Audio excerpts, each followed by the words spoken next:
There is a generation that rarely complains, yet quietly carries the weight of everything. They are not the loudest online. They are not the most celebrated in history, and they are not the center of modern conversations. But they are tired. This is Generation X. Born roughly between the late 1960s and early 1980s, they grew up in a world that was changing faster than anyone could understand.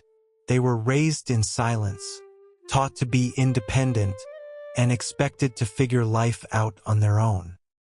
No one asked them how they felt. No one taught them how to express emotions. And now, decades later, many of them are struggling with something they were never prepared for: depression. But this is not the loud, visible kind of depression.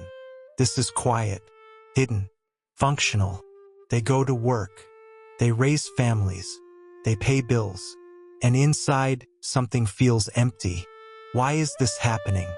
To understand their depression, we must first understand their psychology.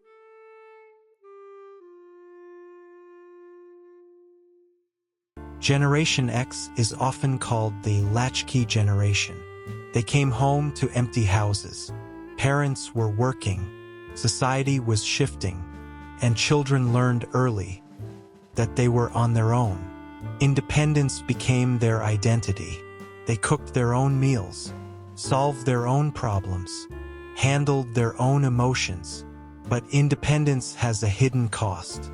When no one is there to guide you emotionally, you don't just become strong, you become disconnected. Many Gen X individuals never learned how to process feelings. They learned how to suppress them.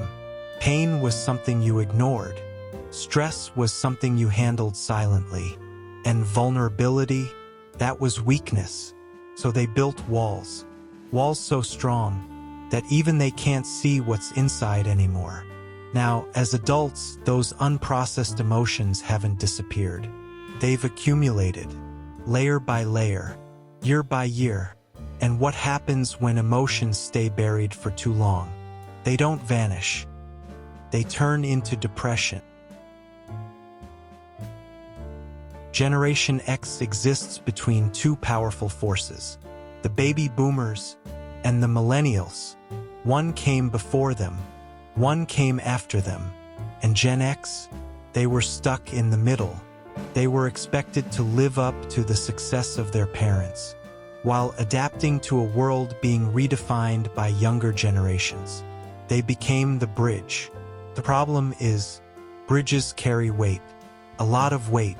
They faced economic instability, job market shifts, the rise of technology. They had to adapt constantly. But unlike younger generations, they weren't taught to talk about stress. They were taught to endure it. So they kept pushing, working harder, taking more responsibility, ignoring burnout. Now many of them are at a stage in life where pressure is at its peak. They are caring for aging parents, while still supporting their children. This is known as the sandwich generation, and it is exhausting.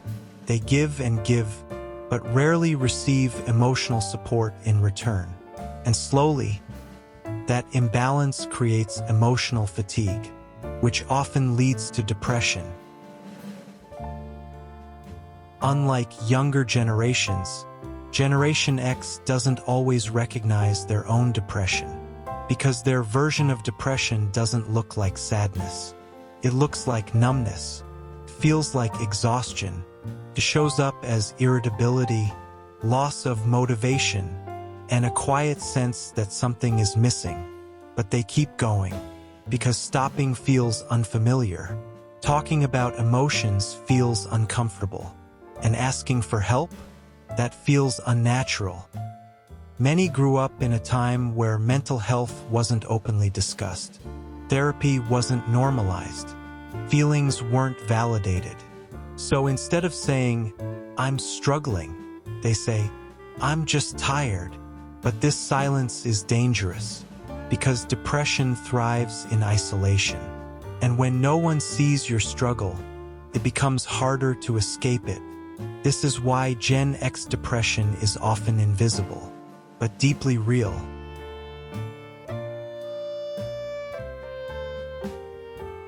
The story of Generation X is not just about struggle. It is about resilience. They survived uncertainty. They adapted to change. They carried responsibilities without recognition. But survival is not the same as healing. And now, for many of them, healing is necessary. The first step is awareness. Understanding that what they feel is real. That exhaustion is not weakness. That emotions are not something to hide. For perhaps the first time in their lives, they must learn something new. How to feel, how to express, how to ask for help. And this is not easy, because it means unlearning decades of emotional silence. But it is possible, because beneath the strength they built, there is still a human need to be understood, to be supported, to be at peace. Generation X may be quiet, but their story deserves to be heard. And maybe, just maybe, this is the moment they finally start listening to themselves.